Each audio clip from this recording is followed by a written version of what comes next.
ಇವತ್ತು ನಾನು ಹೋಗ್ತಿರೋ ಪ್ಲೇಸು ಶನಿ ಮಹಾತ್ಮ ಸ್ವಾಮಿ ದೇವಸ್ಥಾನ. ಈ ಪ್ಲೇಸು ತುಂಬ ಜನಕ್ಕೆ ಗೊತ್ತಿಲ್ಲ. ನಾನೇನಂದರೆ ಯಾರಿಗೂ ಗೊತ್ತಿಲ್ಲದಿರೋ ಪ್ಲೇಸು ಹೋಗಿ ತೋರ್ಸೋದಕ್ಕೆ ನಾನು ಇಷ್ಟಪಡ್ತೀನಿ. ಅದೇ ರೀತಿ ಈ ಪ್ಲೇಸಿಗೆ ಬಂದೆ. ಇಲ್ಲಿ ಏನು ಸ್ಪೆಷಲ್ ಅಂದರೆ ನಾವೇನಾದರೂ ಕರ್ಮ ಮಾಡಿದ್ರೆ ಅದಕ್ಕೆ ಪರಿಹಾರನೇ ಇಲ್ಲ. ಆದರೆ ಇಲ್ಲಿ ಆ ಪರಿಹಾರ ಸಿಗುತ್ತೆ. ಅದು ಯಾವ ರೀತಿ ಅಂತ ನಾನು ಈ ವಿಡಿಯೋದಲ್ಲಿ ನಿಮಗೆ ತೋರಿಸ್ತೀನಿ ನೋಡಿ. ಇದು ಕನಕಪುರ ಹತ್ರ ಇರೋದು ದೇವಸ್ಥಾನ. ನಿಮ್ಗೆ ಪೂರ್ತಿ ಇದ್ರ ಬಗ್ಗೆ ಲೊಕೇಶನ್ ಡೀಟೇಲ್ಸ್ ಬೇಕಂದರೆ ನಂಗೆ ಕಮೆಂಟ್ ಮಾಡಿ, ನಾನು ಕಮೆಂಟಲ್ಲಿ ತಿಳಿಸ್ತೀನಿ. ಈ ದೇವಸ್ಥಾನ ಮೇನ್ ರೋಡು ತುಂಬ ಒಳಗೆ ಬರಬೇಕು. ಇದು ನಿಮ್ಗೆ ಗೊತ್ತಾಗಲ್ಲ. ಈ ದೇವಸ್ಥಾನ ನೋಡಿದ್ರೇ ನಿಮ್ಗೆ ಗೊತ್ತಾಗುತ್ತೆ ಏನು ಈ ದೇವಸ್ಥಾನ ಹೀಗಿದೆ ಅಂತ. ಅಷ್ಟು ಪವಾಡ ಅದ್ಭುತ ನಡೆಯುತ್ತೆ ಈ ದೇವಸ್ಥಾನದಲ್ಲಿ. ಇಲ್ಲಿ ನಾನು ನಿಮ್ಗೆ ಹೇಳ್ತಾ ಇದ್ದೆ ನಿಮ್ಮ ಕರ್ಮ ಎಲ್ಲ ಪರಿಹಾರ ಆಗುತ್ತೆ ಅಂತ. ಅದು ಯಾವ ರೀತಿ ಅಂತ ಅಲ್ಲಿ ದೇವಸ್ಥಾನದ ಹತ್ರನೇ ಹೋಗಿ ನಾನು ನಿಮಗೆ ತೋರಿಸ್ತೀನಿ. ಈ ದೇವಸ್ಥಾನ ತುಂಬ ಜನ ಇದೆ. ನಾವು ಒಬ್ಬರು ಇಲ್ಲಿ ಬಂದರು ಅಂದರೆ ನಮ್ಮದೇ ಹೋಗಲ್ಲ ಅಂಥ ದೇವಸ್ಥಾನ. ನಂಬಿ ಮತ್ತೆ ಮತ್ತೆ ಬರ್ತಾರೆ. ಅದಕ್ಕೆ ಪರಿಹಾರನೂ ಅಲ್ಲಿ ಗುರುಗಳಿರ್ತಾರೆ, ಅವರೇ ನಿಮಗೆ ಕೊಡ್ತಾರೆ. ಅಲ್ಲಿ ನೀರು ಹಾಕ್ತಾರೆ ಆ ದೇವ್ರದ್ದು. ಅದು ಹಾಕ್ತರು ಅಂದರೆ ಎಷ್ಟು ಪುಣ್ಯನೋ ನೋಡೋಣ ನಮಗೆ ಸಿಗುತ್ತೋ ಆ ನೀರಿಲ್ಲ ಅಂತ. ಈ ದೇವಸ್ಥಾನದಲ್ಲಿ ಇಲ್ಲಿ ಇನ್ನೊಂದು ಸ್ಪೆಷಾಲಿಟಿ ಏನಂದರೆ ಈ ದೇವಸ್ಥಾನದಲ್ಲಿ ಎಲ್ಲ ಶನಿ ಮಹಾತ್ಮ ಸ್ವಾಮಿ ದೇವಸ್ಥಾನದಲ್ಲೂ ಆಂಜನೇಯ ದೇವಸ್ಥಾನ ಇರುತ್ತೆ. ಆದರೆ ಅದು ಇಲ್ಲಿ ನನಗೆ ಕಾಣಿಸಿಲ್ಲ. ಬನ್ನಿ ತೋರಿಸ್ತೀನಿ. ಅದೊಂದು ಸ್ಪೆಷಾಲಿಟಿ ಇಲ್ಲಿ. ಅದ್ರ ಜೊತೆ ಇಲ್ಲಿ ರಾಹು ಕೇತುದನ್ನು ದೇವಸ್ಥಾನ ಮಾಡಿದ್ದಾರೆ. ದೊಡ್ಡ ಶಿವಲಿಂಗ ಇದೆ. ಮತ್ತು ವೆಂಕಟೇಶ್ವರ ಸ್ವಾಮಿ, ಲಕ್ಷ್ಮೀದು ದೇವಸ್ಥಾನ ಇದೆ. ಎಲ್ಲ ಒಂದೇ ಜಾಗದಲ್ಲಿದೆ. ಅಷ್ಟು ಬ್ಯೂಟಿಫುಲ್ ದೇವಸ್ಥಾನ ಇದು. ಈ ದೇವಸ್ಥಾನ ನಿಮ್ಗೆ ನೋಡಿದ್ರೆ ಗೊತ್ತಾಗುತ್ತೆ. ಯಾವುದೇ ಊರಲ್ಲಿ ಮೈನ್ ರೋಡಲ್ಲಿ ಆ ರೀತಿ ಇಲ್ಲ. ತುಂಬ ಒಳಗೆ ಕಾಡುಗಳಲ್ಲಿರೋ ದೇವಸ್ಥಾನ ಇದು. ನೋಡಿ ಎಷ್ಟು ಒಳಗೆ ಹೋಗ್ತಾಯಿದ್ದೀರಿ ನಾವು. ಇಲ್ಲಿ ಪ್ರಾಣಿಗಳೂ ಇರುತ್ತೆ. ಅಷ್ಟು ಸೆಂಟ್ರಲ್ಲಿ ಇದ್ದು ಆ ಪ್ರಾಣಿಗಳಲ್ಲಿ ಬರಲ್ಲ ಅಂದರೆ ನೀವೇ ಊಹಿಸ್ಕೊಳ್ಳಿ ಇನ್ನೆಷ್ಟು ಸತ್ಯ ಇರಲ್ಲ ಆ ದೇವರು ಅಂತ. ಮತ್ತು ಇನ್ನೊಂದೇನೆಂದರೆ ಯಮ ಶಿಕ್ಷೆ ಕೊಡೋದು ಜನರಿಗೆ. ಅವ್ರು ಏನೇ ಕರ್ಮ ಮಾಡಿದ್ರು ಅದ್ರ ಮೇಲೆ ಲೆಕ್ಕ ಬರ್ಕೊಂಡು ಶಿಕ್ಷೆ ಕೊಡೋದು. ಆದರೆ ಇಲ್ಲಿ ದೇವಸ್ಥಾನಕ್ಕೆ ಅದಕ್ಕೆ ಕರ್ಮಕ್ಕೆ ಫಲ ಅಂತ ಹೇಳಿದ್ನಲ್ಲ. ಯಾಕಂದರೆ ಶನಿ ಮಹಾತ್ಮ ಸ್ವಾಮಿ ಮತ್ತು ಯಮ ಇಬ್ಬರು ಅಣ್ಣ ತಮ್ಮಂದಿರು ಅಂತಲೇ ಹೇಳ್ಬೋದು. ಇಲ್ಲಿ ಯಾವ ಥರ ಪರಿಹಾರ ಅಂತ ನೀವು ಕೇಳಿದ್ರೆ ನಿಮಗೂ ತುಂಬ ಖುಷಿಯಾಗುತ್ತೆ. ನೀವು ಇಲ್ಲಿ ಬರೋದಕ್ಕೆ ಟ್ರೈ ಮಾಡ್ತೀರಾ ಅಂಥ ಪರಿಹಾರ ಇಲ್ಲಿ ನಿಮಗೆ ಸಿಗುತ್ತೆ ನೋಡಿ. ಪೂರ್ತಿ ಬೆಟ್ಟಗಳಿರೋದು, ಮಧ್ಯದಲ್ಲಿ ಒಂದು ಸಣ್ಣ ದಾರಿ ಮಾಡ್ಕೊಂಡಿದ್ದಾರೆ. ಆ ದಾರಿ ಏನಂದರೆ ಈ ಊರವರೇ ಮಾಡ್ಕೊಂಡಿರ್ತಾರೆ, ಇಲ್ಲ ಈ ದೇವಸ್ಥಾನದವ್ರು ಮಾಡ್ಕೊಂಡಿರ್ತಾರೋ ಗೊತ್ತಿಲ್ಲ. ಅದು ಆ ದೇವಸ್ಥಾನದ ಹತ್ರ ಮಾತ್ರ ಒಂದು ಸಣ್ಣದಾಗಿ ದಾರಿ ಮಾಡ್ಕೊಂಡಿದ್ದಾರೆ. ಆ ದೇವಸ್ಥಾನ ಬಿಟ್ಟು ಇಲ್ಲಿ ಇನ್ನೇನೂ ಇಲ್ಲ. ಈ ದಾರಿಲಿ ನಾವೇನು ಹೋಗ್ತಾಯಿದ್ದೀರಿ ಆ ದೇವಸ್ಥಾನಕ್ಕೆ ರೀಚ್ ಆಗ್ತೀರಿ. ಯಾವುದೇ ಮನೆ ನಿಮ್ಗೆ ಆ ರೀತಿ ಏನೂ ಸಿಕ್ಕಲ್ಲ. ಇಲ್ಲಿ ಹುಲಿ, ಸಿಂಹ, ಕರಡಿ ಎಲ್ಲ ಇದ್ದರೂ ಇರ್ಬೋದು. ಯಾಕಂದರೆ ಇದು ಕಾಡು.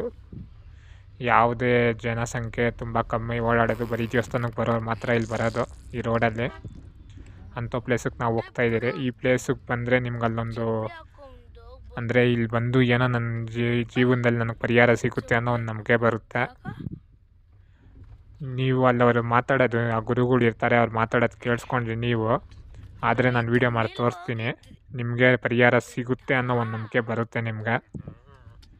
ನೋಡಿ ದೇವಸ್ಥಾನದ ಹತ್ರ ಬಂದರೆ ಇದೇ ದೇವಸ್ಥಾನ. ನಾನು ಹೇಳಿದ್ನಲ್ಲ ನಿಮ್ಗೆ ಯಾವುದೇ ಮನೆ ಏನೂ ಸಿಗಲ್ಲ.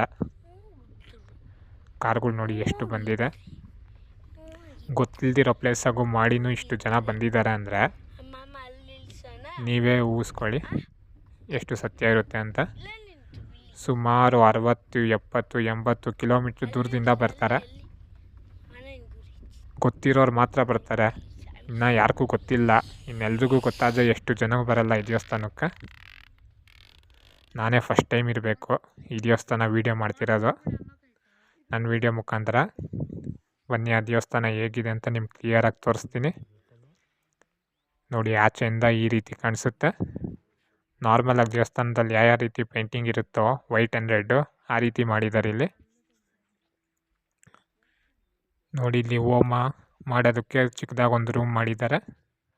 ಹೋಮ ಎಲ್ಲ ಥರದ್ದು ಪರಿಹಾರ ಇಲ್ಲಿ ಮಾಡ್ತಾರೆ ನೋಡಿ. ಇಲ್ಲಿ ಶನಿ ಸಿಂಗನಾಪುರದಲ್ಲಿ ಈ ರೀತಿ ಕಾಣಿಸುತ್ತೆ ನಿಮ್ಗೆ ಶನಿ ಮಹಾತ್ಮ ಸ್ವಾಮಿ. ಅದೇ ರೀತಿ ಇಲ್ಲೂ ಮಾಡಿದ್ದಾರೆ. ಸೇಮ್ ಶನಿ ಸಿಂಗನಾಪುರದಲ್ಲಿ ಯಾವ ರೀತಿ ಇದೆಯೋ ಅದೇ ರೀತಿ ಇದೆ ಇಲ್ಲೂ ಮೂರ್ತಿ. ಇಲ್ಲಿ ಗುರೂಜಿಗಳಿದ್ದಾರೆ. ಆ ಗುರೂಜಿಗಳು ಹೇಳೋ ಪ್ರಕಾರ ಒಂದೊಂದಕ್ಕೂ ಒಂದು ಪರಿಹಾರ ಹೇಳ್ತಾರೆ. ಆ ಪರಿಹಾರ ಏನಂದರೆ ಆ ದೇವರೇ ಬಂದು ಅವ್ರು ಹೇಳಿರೋದಂತೆ ಪರಿಹಾರ. ಅದು ಯಾವ ರೀತಿ ಅಂತ ನೀವು ಅವ್ರ ಬಾಯಿಂದ ಕೇಳಿದ್ರೆ ಚೆನ್ನಾಗಿರುತ್ತೆ. ನೋಡಿ, ನಾವು ಹೋಗ್ತಾ ಹೋಗ್ತಾನೆ ನಮಗಿಲ್ಲಿ ಸ್ಟಾರ್ಟಿಂಗಲ್ಲಿ ಗಣೇಶ ಮೂರ್ತಿ ಕಾಣಿಸುತ್ತೆ. ಮತ್ತು ಅದಾದಮೇಲೆ ಅದ್ರ ಪಕ್ಕದಲ್ಲಿ ಒಂದಿದೆ, ನೋಡೋಣ ಯಾವುದಂತ. ಇದು ಪಾರ್ವತಿ ಇರ್ಬೋದು. ನೋಡಿ, ಮೇಲಿದೆ ಆದಿಶಕ್ತಿ ಪಾರ್ವತಿ ದೇವಿನೇ. ಮತ್ತು ಅದ್ರ ಪಕ್ಕ ಒಂದು ದೇವರಿದೆ ನೋಡಿ, ಶಿವ ಮೂರ್ತಿ. ಗಣೇಶ, ಪಾರ್ವತಿ, ಶಿವ 3 ಜನ ಇಲ್ಲೇ ಇದ್ದಾರೆ. ಷಣ್ಮಹಾತ್ಮ ಸ್ವಾಮಿ ಬಂದು ಶಿವ ಅವ್ರ ಭಕ್ತ, ಅದಕ್ಕೆ 3 ಜನದ್ದು ಮಾಡಿದ್ದಾರೆ. ನೋಡಿ, ಒಳಗೆ ದೇವರು ಮಾಡೋಕ್ಕೆ ಪರ್ಮಿಷನ್ ಇಲ್ಲ, ಆದರೂ ನಾನು ಮಾಡ್ತಾಯಿದ್ದೀನಿ. ಯಾಕಂದರೆ ನಿಮ್ಗೆ ದರ್ಶನ ಮಾಡೋಕ್ಕಾಗದೇ ಇರೋರು ನಾನು ವೀಡಿಯೋ ಮುಖಾಂತರ ನೋಡಿ ಝೂಮಾಗಿ ತೋರಿಸ್ತಾ ಇದ್ದೀನಿ ದೇವ್ರು ಯಾವ ರೀತಿ ಇದೆ ಅಂತ. ತುಂಬ ಭಯಂಕರ ರೂಪದಲ್ಲಿದೆ.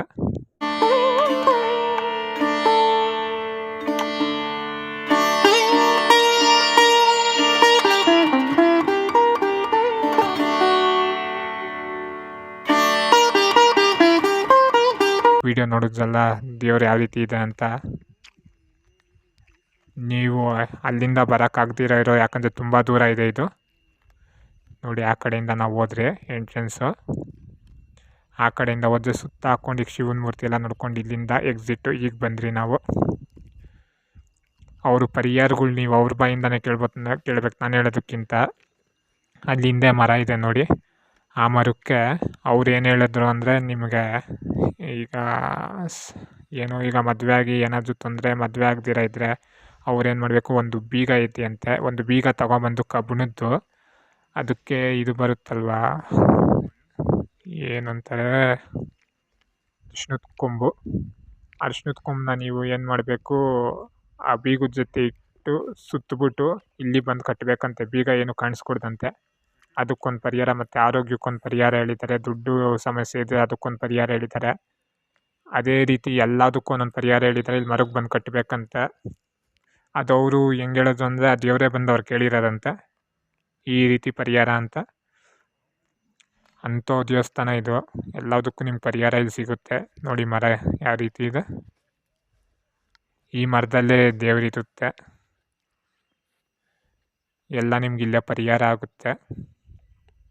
ಮತ್ತು ಒಳಗೆ ಅವರು ಸ್ವಲ್ಪ ಹೊತ್ತು ಕುಣಿಸ್ಕೊಂಡು ಎಲ್ಲ ಹೇಳ್ತಾರೆ ನಮಗೆ ಈ ರೀತಿ ಇದಕ್ಕೆ ಪರಿಹಾರ, ಕರ್ಮ ಯಾವ ರೀತಿ ಮಾಡ್ಕೊತೀವಿ ನಾವು. ಒಂಥರ ಕೇಳೋದಕ್ಕೆ ಚೆನ್ನಾಗಿರುತ್ತೆ. ನಾನು ನಿಮ್ಗೆ ಹೇಳಿದ್ನಲ್ಲ, ಇಲ್ಲಿ ಮನೆ ಏನೂ ಇಲ್ಲ ಅಂತ. ಈ ದೇವಸ್ಥಾನ ಅಷ್ಟೇ ಇರೋದು. ನಿಮ್ಮ ಮನೆಗಳು ಏನು, ಬರೀ ದೇವಸ್ಥಾನಕ್ಕೆ ಬರೋ ವೆಹಿಕಲ್ಸ್ ಬರುತ್ತೆ, ಅದು ಬಿಟ್ಟರೆ ಬೇರೆ ಯಾರೂ ಇಲ್ಲಿ ಓಡಾಡಲ್ಲ. ನೋಡಿ, ಈ ಮರ ಇಲ್ಲಿ ಕಟ್ಟಬೇಕು ಅಂತ ಅವ್ರು ಹೇಳಿದ್ದು. ಅವ್ರದ್ದು ಫೋನ್ ನಂಬರು ಇರುತ್ತೆ. ಅವ್ರೇನು ಹೇಳ್ತಾರೆ ಅಂದರೆ, ನನಗೆ ಫೋನ್ ಏನು ಮಾಡಬೇಡಿ, ನೀವೇ ಬಂದು ಇಲ್ಲಿ ಪರಿಹಾರ ತೊಗೊಳ್ಳಿ. ಇನ್ನೊಂದು ಪರಿಹಾರ ಏನಂದರೆ, ನಾನು ಹೇಳಿದ್ನಲ್ಲ ನಿಮ್ಮ ಕರ್ಮ ಏನಿದೆ ಅದು ಪರಿಹಾರ ಆಗುತ್ತೆ ಅಂತ. ಅದು ಯಾವ ರೀತಿ ಅಂದರೆ, ಇಲ್ಲಿ ನೀವು ಬಂದು ಶನಿವಾರ ಬಂದು ಬ್ಲೂ ಕಲರ್ ಪಂಚೆ, ಆ ಪಂಚೆ ಉಟ್ಕೊಂಬಂದು ಇಲ್ಲಿ ಸ್ನಾನ ಮಾಡಿಕೊಂಡು ಹೋದರೆ ಡೈರೆಕ್ಟ್ ಗರ್ಭಗುಡಿ, ಷಣ್ಮಹಾತ್ಮ ಸ್ವಾಮಿ ಇದೆಯಲ್ಲ, ಒಳಗೆ ಎಂಟ್ರೆನ್ಸ್ ಕೊಡ್ತಾರಂತೆ. ನಾವೇ ಪೂಜೆ ಮಾಡ್ಬೋದಂತೆ. ಮೇನ್ ಗರ್ಭಗುಡಿ ಒಳಗೆ ಹೋಗ್ಬೇಕಂದ್ರೆ ಅದೃಷ್ಟ ಮಾಡಿರಬೇಕು. ಇಲ್ಲದು ನಿಮಗೆ ಪರ್ಮಿಷನ್ ಇದೆ. ಬನ್ನಿ ದೇವಸ್ಥಾನಕ್ಕೆ. ನೋಡಿ, ರಾಹು ಕೇತು ಇದೆ. ಅದ್ರ ಪಕ್ಕ ಇದು ಸರ್ಪ, ಯಾವುದಿದು, ಇದು ದೇವರಿದು ಆದಿಶೇಷ ಇರ್ಬೋದು, ಯಾವುದಂತ ಗೊತ್ತಿಲ್ಲ. ನೋಡಿ, ಅಲ್ಲಿ ಶಿವನ ಮೂರ್ತಿ ಇದೆ. ಆ ರೀತಿ ನಿಮ್ಗೆ ಪರಿಹಾರ ಸಿಗುತ್ತೆ ಇಲ್ಲಿ. ನಿಮಗೆ ಯಾರೇ ಆಗಲಿ ಭೇದ ಭಾವ ಏನಿಲ್ಲ, ಒಳಗೆ ಬಿಡ್ತಾರೆ. ನೀವು ಹೋಗಿ ಪೂಜೆ ಮಾಡ್ಬೋದು. ನೀವು ಅಲ್ಲಿ ಗರ್ಭಗುಡಿ ಒಳಗೆ ಪೂಜೆ ಮಾಡಿದ್ರೆ ನಿಮಗೆಲ್ಲ ಕರ್ಮಕ್ಕೂ ಪರಿಹಾರ ಸಿಗುತ್ತೆ ಅಂತ ಅವ್ರು ಹೇಳ್ತಾರೆ. ನೋಡಿ, ಸುತ್ತ ಎಷ್ಟು ಚೆನ್ನಾಗಿದೆ. ಈಗ ಅಲ್ಲಿ ಎದುರುಗಡೆ ಇದೆ ನೋಡಿ, ಅದು ವೆಂಕಟೇಶ್ವರ ಸ್ವಾಮಿ ದೇವಸ್ಥಾನ. ಒಳಗೆ ಅಭಿಷೇಕ ಮಾಡ್ತಾಯಿದ್ದಾರೆ. ಆದರೂ ನಾನು ನಿಮ್ಗೆ ತೋರಿಸ್ತೀನಿ ಒಳಗೆ ದೇವ್ರು ಹೇಗಿದೆ ಅಂತ. ನೋಡಿ, ಝೂಮ್ ಆಗ್ತಾಯಿದ್ದೀನಿ ಅವ್ರಿಗೆ ಗೊತ್ತಿಲ್ದಂಗೆ. ಯಾಕಂದರೆ ಎಲ್ಲೂ ದೇವಸ್ಥಾನಗಳಿಗೆ ವೀಡಿಯೋ ಮಾಡೋಕ್ಕೆ ಪರ್ಮಿಷನ್ ಕೊಡೋಲ್ಲ. ನನ್ನ ವೀಡಿಯೋಸ್ ನಿಮ್ಗೆ ಗೊತ್ತಲ್ಲ, ಯಾವುದೇ ರೀತಿಯಾಗಲಿ ನಾನು ಮಾಡ್ತೀನಿ. ಅದ್ರ ಪಕ್ಕ ಲಕ್ಷ್ಮೀ ದೇವಿ ಇದೆ.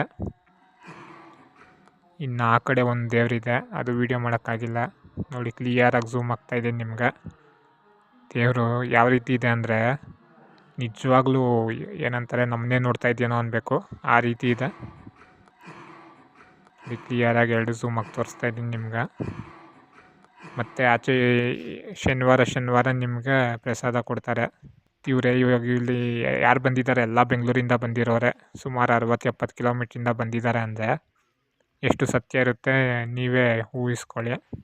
ಇದ್ರ ಬಗ್ಗೆ ನಿಮ್ಗೆ ಡೀಟೇಲ್ಸು, ಲೊಕೇಶನ್ನು ಏನಾದರೂ ಬೇಕಂದರೆ ನಂಗೆ ಕಮೆಂಟಲ್ಲಿ ಕಮೆಂಟ್ ಮಾಡಿ, ನಾನು ನಿಮಗೆ ಲೊಕೇಶನ್ ನಿಮ್ಮ ಜೊತೆ ಶೇರ್ ಮಾಡ್ಕೊತೀನಿ.